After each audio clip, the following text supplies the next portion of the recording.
سیدی سرکار اعلیٰ حضرت سید المتقین کی تعریف کرتے ہوئے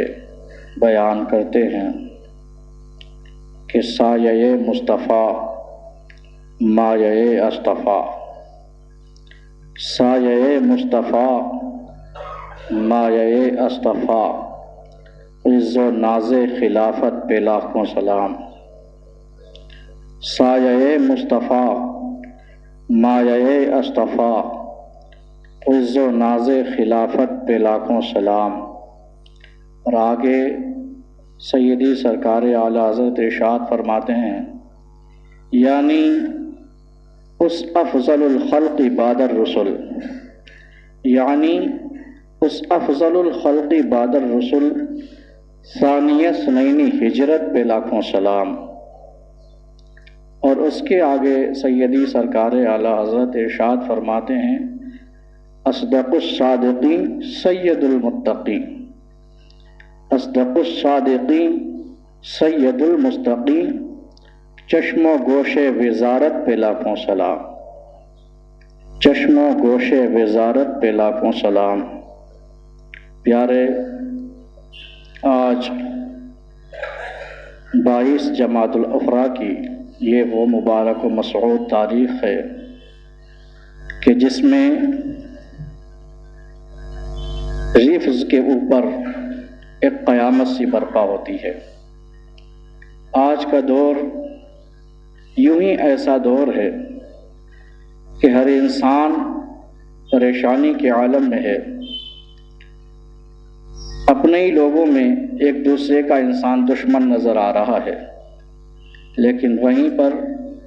یہ اتنا بدبخت فرقہ بھی اوپر جو ہے اپجنے کو رہ گیا تھا، جس کو رافضی کہا جاتا ہے، یہ بھی اسی دور کی پیداوار ہے۔ اور ان جاہلوں نے ایسی ایسی باتیں کی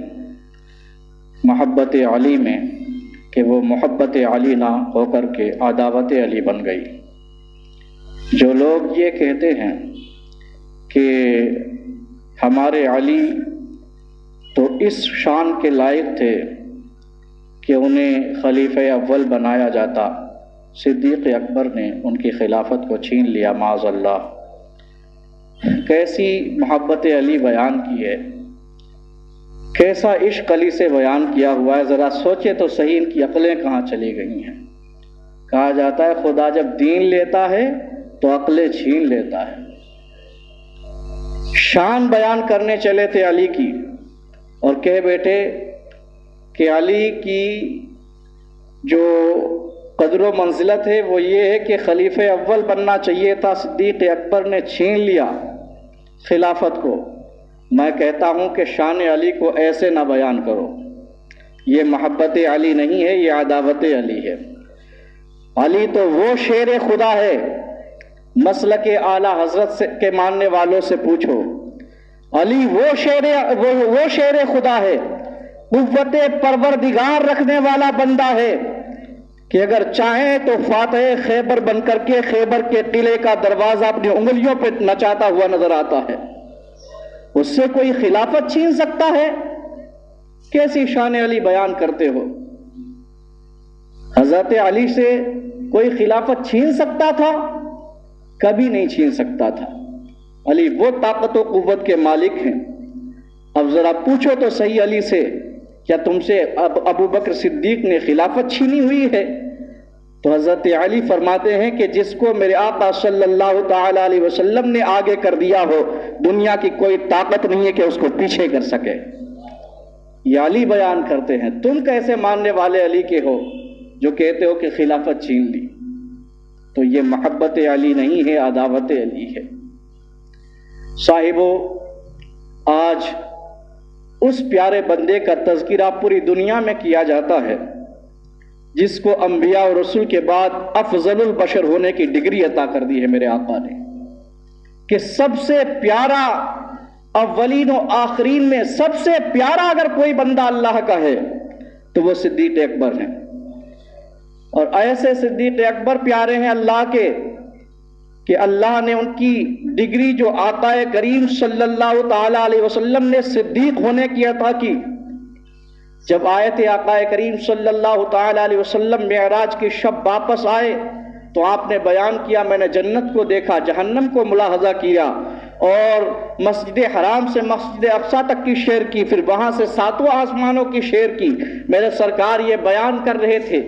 کہ جاہلوں نے یہ کہنا شروع کر دیا دیکھو تو صحیح کیسی من گڑنتی باتیں کر رہے ہیں، لیکن جب صدیق اکبر آتے دکھائی دیے تو ابو جہل آگے بڑھا تھا اور کہنے لگا اے صدیق اکبر یہ سنو تو اے ابو بکر ابن قحافہ، آج تمہارے دوست نے تو بڑی عجیب باتیں کر دی ہیں۔ کہنے لگے کیا بات ہے؟ تو ابو جہل کہہ رہا تھا کہ تمہارے سرکار یہ کہہ رہے ہیں کہ میں راتوں رات جو ہے ساتوں آسمانوں کی سفر کر چکا ہوں، جنت کو میں نے دیکھا ہوا ہے، جہنم کا مشاہدہ کیا ہوا ہے، سب کچھ دیکھ رکھا ہے، اتنی بات تمہارے آقا کہہ رہے ہیں۔ تو میرے صدیق اکبر نے یہی کہا ہوا تھا اگر یہ باتیں سرکار دو عالم صلی اللہ تعالی علیہ وسلم کے دہنے مبارک سے نکل رہی ہیں تو یہ ابو بکر ابن قحافہ اس کی تصدیق کر رہا ہے اور کہتا ہے کہ یہ 100% صحیح ہے، یقیناً میرے سرکار نے یہ سفر کیا ہوا ہے۔ اب میرے سرکار کے سامنے ابو بکر ابن قحافہ پہنچے، میرے سرکار مسکرانے لگے اور میرے سرکار نے فرمایا آج کے بعد میرے ابو بکر کو ابو بکر بھی کہنا، ساری ساتھ صدیق اکبر بھی کہنا ہے۔ تو صدیق اکبر کی ڈگری میرے سرکار نے عطا کی ہوئی ہے کہ سب سے بڑا سچ بولنے والا اور سچ کی تصدیق کرنے والا بندہ صدیق اکبر ہے۔ یارو جب سارے کفار و مشرکین نے اور پورے مکہ المکرمہ کے ہر بندے نے سرکار دو عالم کی رسالت و نبوت کا انکار کیا تھا تو یہ پہلا بندہ تھا جس نے سرکار دو عالم کی جو ہے رسالت و نبوت کی تصدیق کی ہوئی تھی۔ تو آقا کریم صلی اللہ تعالی علیہ وسلم نے وہ ڈگری عطا کی۔ اب آقا کریم صلی اللہ تعالی علیہ وسلم نے جس کو یہ ڈگری عطا کی ہو، اللہ تبارک و تعالی نے محافظت بھی ان کی کر دی، اور ایسی محافظت کی کہ ایک بار کے بارے میں بیان کیا جاتا ہے کہ ایک بار صدیق اکبر رضی اللہ تعالیٰ عنہ اور دیگر صحابہ اکرام ایک غزوے کے اندر تشریف لے گئے، اور جب وہاں سے وہ فتح یاب ہو کر کے واپس آ رہے تھے تو ننھے منھے بچے بھی راستے میں کھڑے تھے۔ ایک وہ بچی بھی کھڑی تھی جس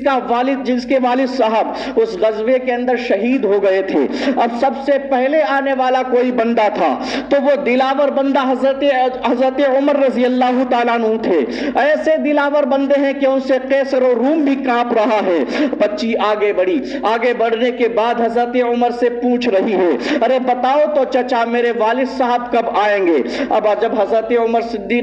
عمر نے دیکھا کہ بچی کا بڑا ہی عجیب سوال ہے، یہ وہ عمر ہیں کہ ساری دنیا ان سے کانپ رہی ہے، لیکن آج سوال ایسا پیارا آ گیا ہے کہ اگر بچی کو یہ بتاویں کہ تیرے والد شہید ہو گئے ہیں تو بچی کا دل پارا پارا ہو جائے گا، اور اگر میں یہ کہہ دیتا ہوں کہ نہیں تیرے والد پیچھے آ رہے ہیں تو پھر میں جھوٹا ہو جاؤں گا، تو آپ کہنے لگے میں اس کا جواب نہیں دے سکتا ہوں، پیچھے آنے والا بندہ تم کو جواب دے گا۔ اب پیچھے جو آنے والا بندہ تھا وہ حضرت عثمان غنی رضی اللہ تعالیٰ عنہ ہیں، ان کا دل تو پہلے سے ہی بڑا نرم ہے۔ اب آئے حضرت عثمان غنی، بچی نے پھر دامن تھام لیا، چچا جان ذرا بتاؤ تو صحیح ہمارے باپ کب آئیں گے؟ تو حضرت عثمان غنی رونے لگے اور یہ کہنے لگے مجھ میں اس سوال کا جواب بتانے کی سکت نہیں ہے، پیچھے آنے والا بندہ جو ہے وہ شجاعت کا علمبردار ہے، اس سے تم پوچھ لینا۔ اب جب دیکھا تو پیچھے سے حضرت علی آ رہے ہیں،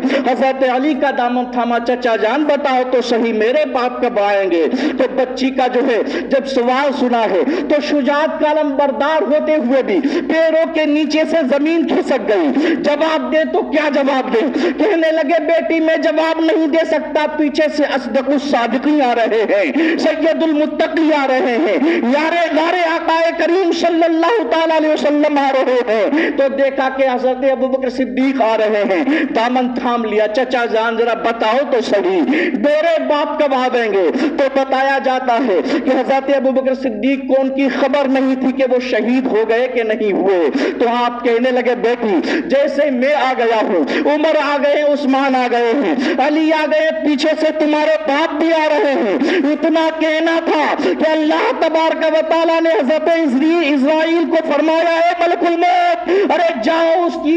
جو ہے صحابی کی روح کو واپس کر دو اس کے جسد اطہر کے اندر۔ حضرت اسرائیل کہہ رہے میرے مولا تیرا فرمان ہے لا یستاخرون ساعۃ ولا یستقدمون، کہ جس کی موت آتی ہے فکس وقت میں آیا کرتی ہے، مقررہ وقت میں آتی ہے۔ پروردگار تو نے بھیجا تھا تو میں روح لینے کے لیے گیا تھا، اس کی روح تو قبض عصری سے پرواز کر گئی ہے، اور تیرا قانون یہ ہے جس کی روح قبض کر لی جائے اس کی روح کو واپس نہ کیا جائے۔ پروردگار کیا کہتا ہے؟ رب تعالیٰ نے فرمایا کہ میں قاعدے بنانے والا بھی ہوں، لیکن آج میں قاعدے کو واپس دیکھ کر رہا ہوں، میں اپنے قاعدوں کو یوں توڑ رہا ہوں کہ میرے محبوب نے ایسے پیارے صدیق اکبر کو، ابو بکر ابن قحافہ کو صدیق اکبر جیسی ڈگری عطا کی ہوئی ہے، اور اس کے منہ سے یہ بات نکل گئی ہے کہ تیرا باپ پیچھے آتا ہوگا۔ اب اگر وہ نہیں آیا تو وہ لڑکی کہے گی کہ یہ جھوٹا ہے۔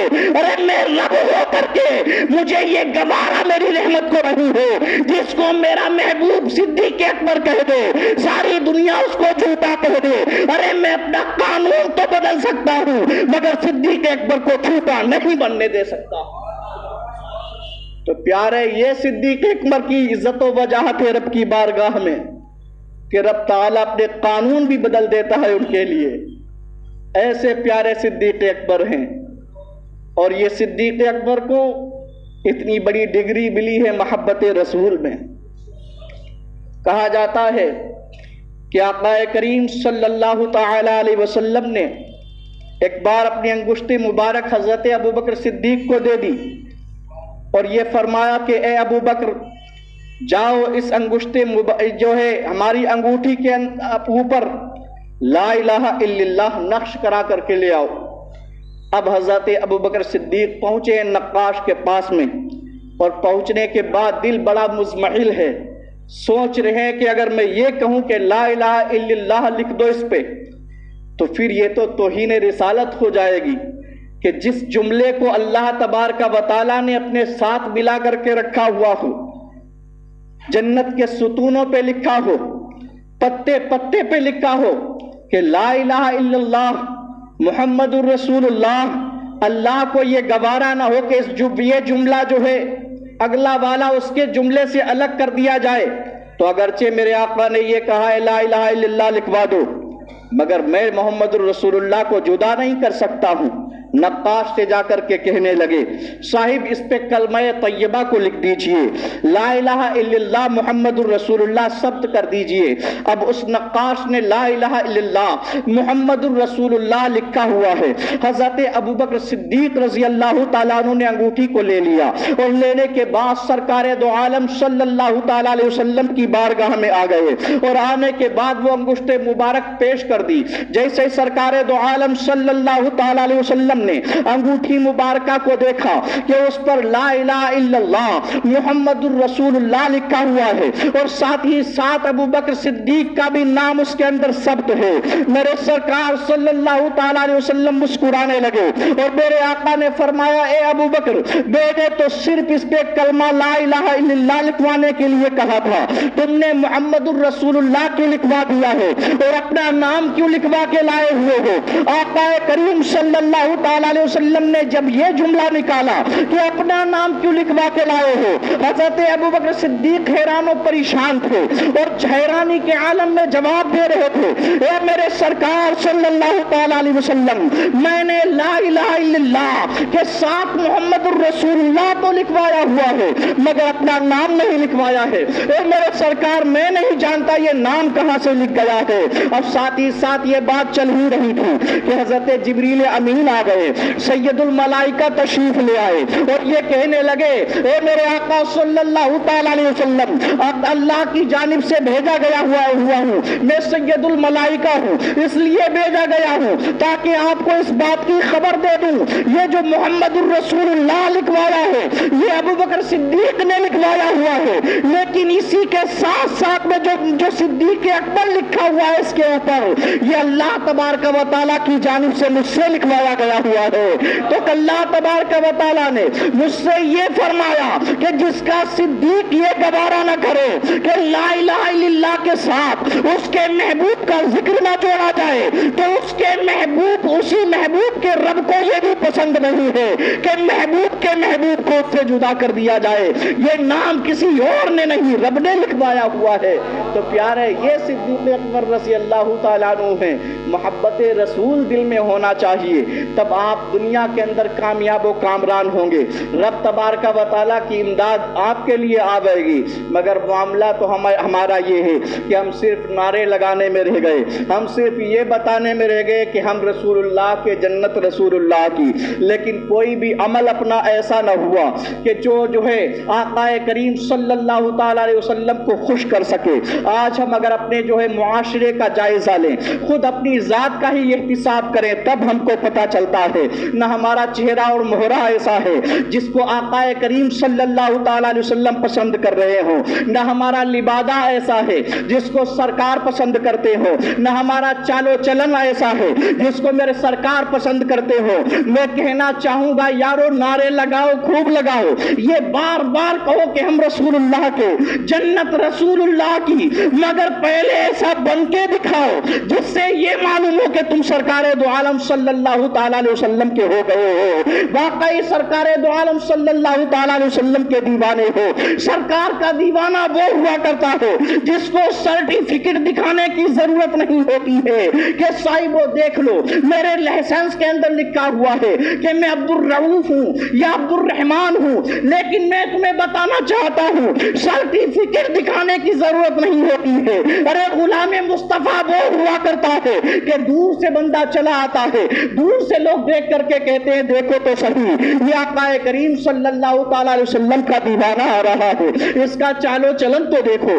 اس کی رفتار و گفتار کو دیکھو، اس کے چہرے اور مہرے کو دیکھو۔ آج ہمارا عالم یہ ہے کہ ہمارے اوپر غیر قومیں ہنس رہی ہیں اور ہم یہ سینہ ٹھوک کر کے کہہ رہے ہیں کہ ہم رسول اللہ کے جنت رسول اللہ کی۔ یقیناً آپ اگر رسول اللہ کے ہو جائیں یقیناً جنت آپ کی ہی ہے، لیکن پہلے آپ کو ان کے نقش قدم پہ چلنا پڑے گا، پہلے وہ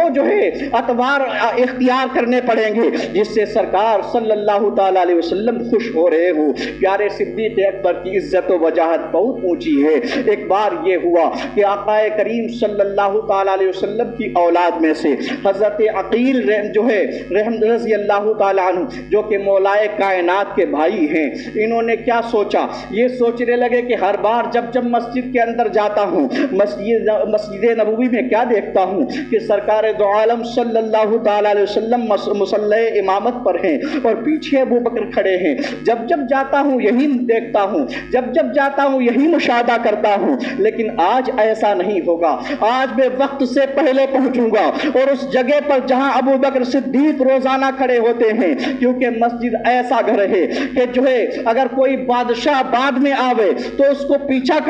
کھڑے ہونا پڑے گا، اور اگر کوئی غریب بندہ آگے آ کر کے بیٹھ گیا تو بادشاہ وقت میں بھی یہ ہمت نہیں ہے کہ اس کو کہہ سکے کہ جاؤ صاحب تم پیچھے بیٹھ جاؤ، ہم بادشاہ وقت ہیں اس لیے آگے بیٹھیں گے۔ تو عقیل کہنے لگے کہ آج جا کر کے ہم کو آگے بیٹھنا ہے، ابو بکر صدیق آگے نہیں بیٹھیں گے، ہم وقت سے پہلے پہنچ جائیں گے۔ لیکن کرنا کیا تھا، جیسے پہنچے مسجد نبوی میں کیا دیکھ رہے ہیں کہ ابھی نماز کا وقت بھی نہیں ہوا ہے، صدیق اکبر پہلے سے بیٹھے پڑے ہیں، آقا کریم صلی اللہ تعالیٰ علیہ وسلم کا انتظار کر رہے ہیں۔ حضرت علی بھی مسجد نبوی میں آ چکے تھے، حضرت عقیل رضی اللہ تعالیٰ عنہ آئے اور آنے کے بعد ابو بکر صدیق سے فرمایا اٹھ کھڑے ہو جاؤ۔ اب آپ اٹھ کھڑے ہوئے، کہنے لگے پیچھے بیٹھ جاؤ، دوسری صف میں ابو بکر صدیق بیٹھ گئے، کہا نہیں اور پیچھے ہو جاؤ، تیسری صف میں بیٹھ گئے، کہا اور پیچھے ہو جاؤ، یہاں تک کہ سب سے پچھلی صف میں جا کر کے بٹھا دیا۔ سرکار دو عالم صلی اللہ تعالیٰ علیہ وسلم تشریف لائے اور آپ نے نماز پڑھائی۔ نماز پڑھانے کے بعد حضرت علی رضی اللہ تعالیٰ عنہ بارگاہ نبوت میں پہنچے اور یہ کہنے لگے اے میرے آقا صلی اللہ تعالیٰ علیہ وسلم، آج جو عقیل نے رویہ میرے صدیق کے ساتھ کیا ہوا ہے یہ مجھ کو بالکل گوارا نہیں ہے۔ میرے سرکار پوچھ رہے ہیں کیا رویہ تھا۔ حضرت علی رضی اللہ تعالیٰ عنہ کہنے لگے اے میرے آقا صلی اللہ تعالیٰ علیہ وسلم، صدیق اکبر روزانہ کی طرح آج پہلے آئے ہوئے تھے اور آپ کے آنے کا انتظار کر رہے تھے۔ ہمارے بھائی عقیل نے انہیں سب سے پچھلی سب میں بٹھا دیا ہوا ہے۔ آقا کریم صلی اللہ تعالیٰ علیہ وسلم مسکرانے لگے